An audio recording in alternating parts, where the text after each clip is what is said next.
د غانې شروعات د غم نه ډک د کور نه کیږي چرته کچې د خوريانې د مور لاش ته ولاړې بیا اوخ کې بای په ټول کور کې خاموشي بیا صرف او صرف د دوه جنکو د جړا د سلګو اوازونه پکې اورېدل کیږي سپایډر د غزي مشلور وي د وجه خم سره یو بل یره بر سره هم وي هغه سره دایره وي کچري بار زمونږ د مور د مرګ په باره کې چاته پتو لګی دا نو غي با حکومتي ادارو له اطلاع ورکي او بیا با هغوی زمانه د بل خور بیل کی چې د وجه با مونږ بیا چره هم ملو نشو سپایډر داسې په یو قیمت باندې هم نه غواړي زما دا خور زمانه بیل شي تغیر د وجه دا یو خطرناک فیصله وکي خور ته وای مونږ دوانه با بار دنیا ته لا چره هم نه ښکارا کو چې مونږ مور مړه شوې ده په سبب باندې دوانه خوریانه د معمول مطابق د سکولونو لپاره ځان تیار کی وړ خور د مور لاکټه واچي چې دی په دوه سره سپایډر سخت ويري او خور ته وای ودا لاکټ او باسو په کور کې پرګدا ګینه په سکول کې برا باندې چا شک پیدا شي سکول ته په ورسېدو سره سپایډر بار بار خور ته را یادې چې د مور د مرګ په باره کې چاته هم څه ذکرونه کې دا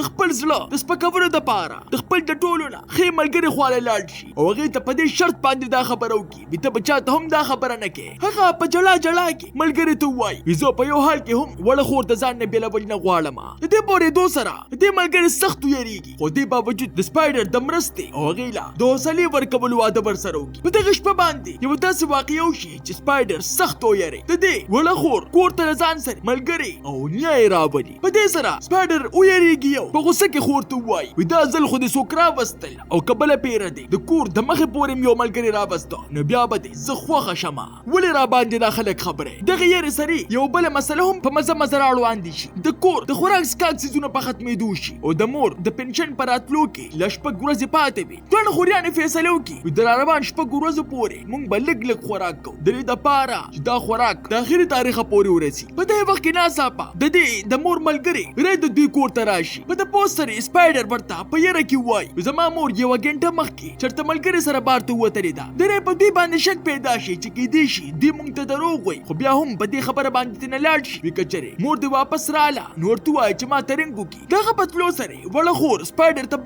بار دا خبره کوي بیا سينو هغه واپس رانه شي سپایډر په خبره باندې هم دومره یری دلی وی چې هغه ته پچغو شي چې پس سره وړ خوره په جړا شي او په جړا کې د مور د لاش په خوا کې په دې سره د سپایډر ظلم مات شي او خور ځان تر نږدې کی او په خبره باندې پوهه کی ویره خو نشي انسان دی کوم ورته یو څو ځله باندې وکړي نو په خپل باندې به منی شي شپږ ورځې پس چکلا د دوی د مور پیسې راشي نو سپایډر د خور د خوشاله ورو د پاره هغه د شاپینګ د پاره بوزي بار دوانه د مزو خوراکونه وکي خنداګانی وکي او چې خوره سغواړي سپایډر یې پر لواخي د خوراک د خړلو په دوران کې یو دکاندار راشي د دوی دوانو نه تصویرونه واخلي په دې سره سپایډر له سخت غوسه ورشي او دغه خواله ورچي او دا تصویرانو د ډیلیټ کولو د پاره ورته وای ولې چې دغه کیمرا په خوانې وي تصویران ډیلیټ نکړل شي کور ته پر ارسېدو سره سپایډر خور ته وای د حکومت د اړخه مونږ له هر میاش $600 راکړل کیږي $200 ستا د پاره $200 زما د پاره او 200 مې د مور د پاره او دا به تر هغه پورې ممکن وي تر څو پورې چې حکومت ته دا پته نه لګي چې دوی مور مړه شوې ده په دغه شپه باندې دوه خوريانې د مور خبرې کوي او په دغه یادونه کې اوده شي په سبا باندې د دوی پریشانی نور هم سیوا شي ناڅاپه د دوی د مور په موبایل باندې دغه ادارې د اړه خرنګ راشي د کم نه بچ دوی ته پیسې ملاوي دي یو افسر دوی ته وای وي مونږ به په یو څو ورځې کې درځو د پاره چې مونږ دا وکړلی شو چې تاسو مور د دوانو بچو خیال ساتي او کنه د دې پورې دو سره د دوانو خوريانو د خپل زمکو تختی درې د لاسه د دې کښ خور په جړا شي وی کچري هغه افسران دلته کې راغله نو مونږ دوانه به یو بل نه بیل کی سپایډر د مخسلې فیصله وکي وی دا افسر دراتونه مخکې به مونږ له کور داس جوړول پکاري لکه څنګه چې یو عام کور وي دوانو خوريانې په یو ځای باندې د مور د کمرې په صفای کې لګیا شي صفای په دوران کې دوی ته د مور یو زوړ سرټیفیکټ په نظر راشي کوم چې د استادو ادینه دوی ته پته ولګي چې په نشو درولېدو نه مخکې زمونږ مور یو استاده به د پورې دو سره سپایډر سخت خفشي خو دې سره ذهن ته یو خیال هم راشي هم فیصله وکي وی افسر راغی زه به ورته دا باندې کومه چې مور مې د بانک د نوکرې د انټرویو د پاره تللی ده خو په دې سره وړ خور ورته یاد کی د مور گاډي خو مې اوس هم بار ولاړ دی په دې سره بعد افسر شک پیدا شي وړ خوريانې په ځای باندې د گاډي د پټولو فیصله وکي سپایډر لا د گاډي چلول چل نه ورځي خو بیا هم مجبورن په یره کې گاډي سٹارټ کی او چرته لری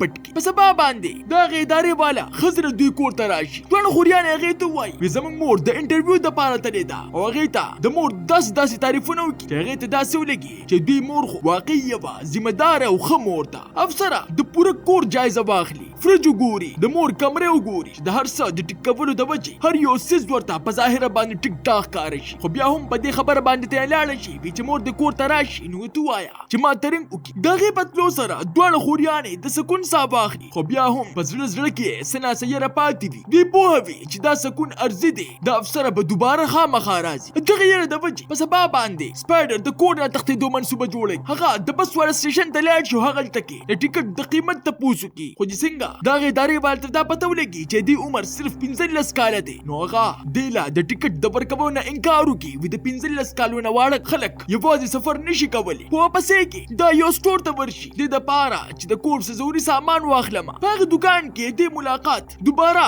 هغه کس سره وشي چا چې دې نه مخکې هم تصویران اخیستل. هغه دې ته خپل تصویران وښایي او ورته ووایي ویزه اکثر ګرځم او داسې د ګډو وډو کسانو نه تصویران اخلم. هغه دې له هم د دې نوکرۍ آفر ورکړي که ته غواړې نو تا ته هم دا هنر زه ښودلی شم. سپایډر ورته انکار وکړي او کور ته واپس راشي. په کور کې دا ویني چې بړه خور د مور لاکټ په لاس کې نیسلی دی او د مور په یاد کې ناسته ده. هغه د سپایډر نه تپوس وکړي ته به هر وخت زموږ د موره ولې خفه وي، خو سپایډر ورته صرف دومره وایي زموږ مور په زندګۍ کې څه داسې فیصلې کړې چې هغه زما بالکل هم خوښې نه وي. څه وخت پس د دې بړه خور هغه تصویر وویني کوم چې هغه هلک د دوی نه ویستلی. هغه دې ته په ګپ کې وایي کیدای شي دا هلک تا سره ملګرتیا کول غواړي. په دې سره سپایډر وشرمېږي او خور ته وایي دا راته پته نشته، خو ما د نوکرۍ آفر هم راکړی دی. په دې پورېدو سره وړه خور ضد راواخلي او ورته وایي دې نه بله ښه موقع کم ده چې په څه سره سپایډر اخر رضا شي. په سبا باندې ها هلک په خپل زوړ موټرسایکل باندې د سپایډر د کور خواله راشي او دواړه د تصویرانو د ویستو دپاره ځنګل ته لاړ شي. هلته کې سپایډر په ګپ ګپ کې د هغه نه تپوس وکړي ته خو چېرته قاتل نه یې که نه چې په څه سره هغه په خندا شي. په ځنګل کې هغه دې ته د کیمرې چل ور وښایي او ورسره یې دا ورته هم ووایي چې په څنګه طریقې سره او په کوم وخت کې به تصویر اخلي. دې نه پس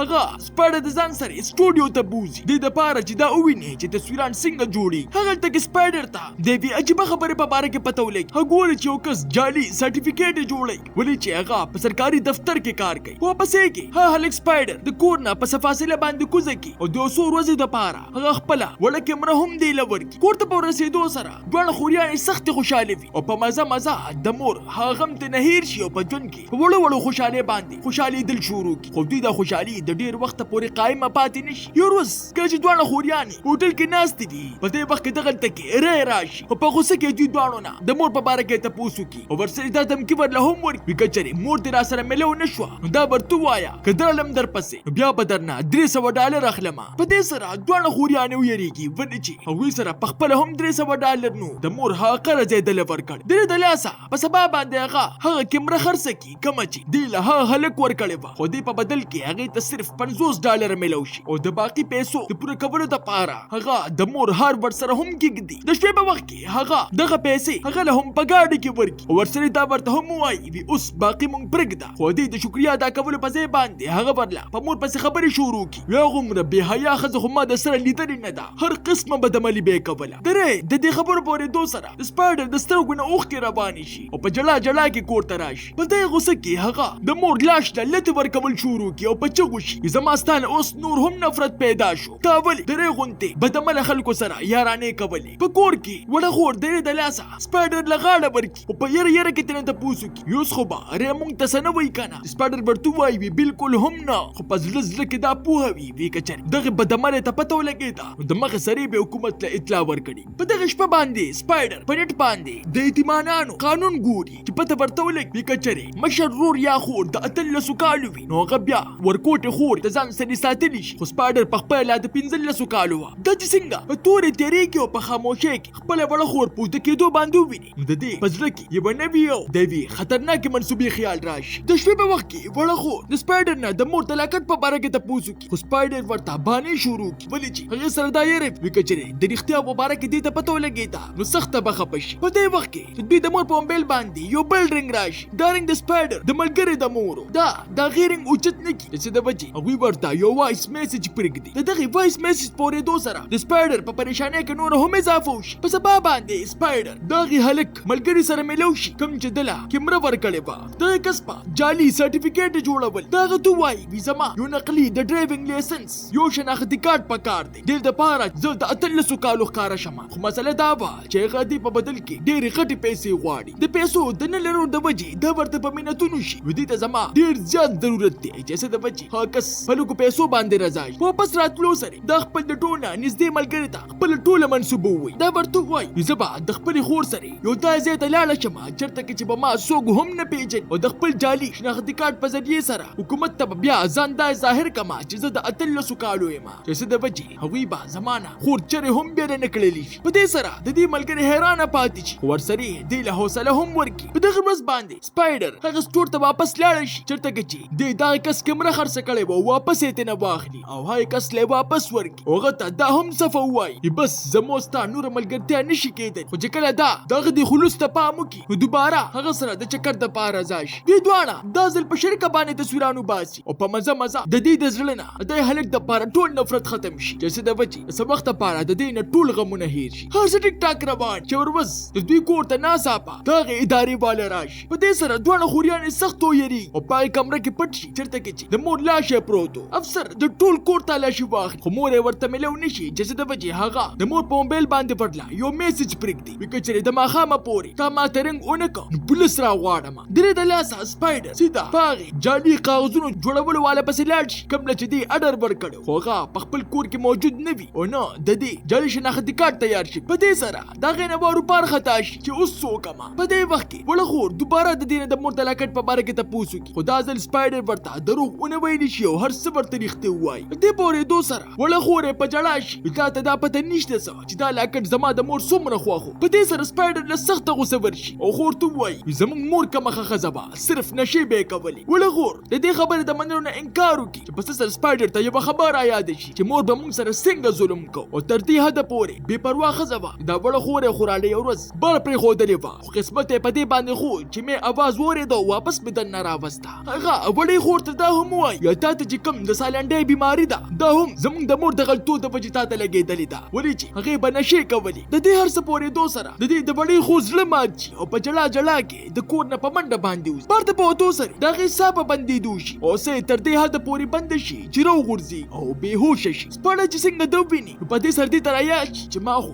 د دې سپری هم نه ده راډکه کړې. د ده وجې هغه د مغز سره امبولانس ته رنګ وکړي خو د امبولانس په راتلو کې لا ټیم و. د ده وجې دا بغیر د څه وخت ضایع کولو خور په ګاډۍ کې واچي او په خپله د هسپتال په طرف باندې روانه کړي. ډاکټران په هسپتال کې د مغز سرې هغې د علاج شروع خو ډاکټران سپاډر سره د سره خبرو کولو له تیار نه. هغوی دې ته بار بار وایي چې څو پورې دی د کور نه څو غټ نه وي راغلی د مریض معلومات موږ چاله نه ورکوو. سپایډر په بېوسۍ کې دغلطګي کوي ولې چې د دې په دې دنیا کې څوک هم نو په دې کې د مور ملګري شریف دغلطه کې راشي چې ډاکټرانو سره په خبرو کولو سره پته ورته ولګي چې دې وړه خور اوس د خطرې نه بار ده. دې پورېدو سره سپایډر په چغو چغو په ژړا شي دې هر څه ذمهواره زه یم د ټوله غلطي زما ده چې ما سپری نه وه راډکه کړې. شریف په خبره باندې پوه کړي چې په دې کې ستا هېڅ قسمه څه ګناه نشته ګناه خو ستا د مور ده. شریف د دې نه د مور په باره کې تپوس وکړي خو سپایډر ورته دې په باره کې هېڅ هم ونه وایي او په ژړا باندې دغه دا سوال پټ کړي. په دې کې د دې وړه خور د هسپتال نه ډسچارج کړلی شي او شریف دواړه خوریانې کور ته راولي. د شریف ښځې ته چې څنګه دا پته ولګي چې دوی مور د هفتو راسې غیبه ده نو هغه دوی ته ووایي چې تر څو پورې مور نه وي راغلې د هغې پورې به تاسو زموږ په کور کې د دې دپاره چې موږ ستاسو خیال وساتلی شو. دوی ورته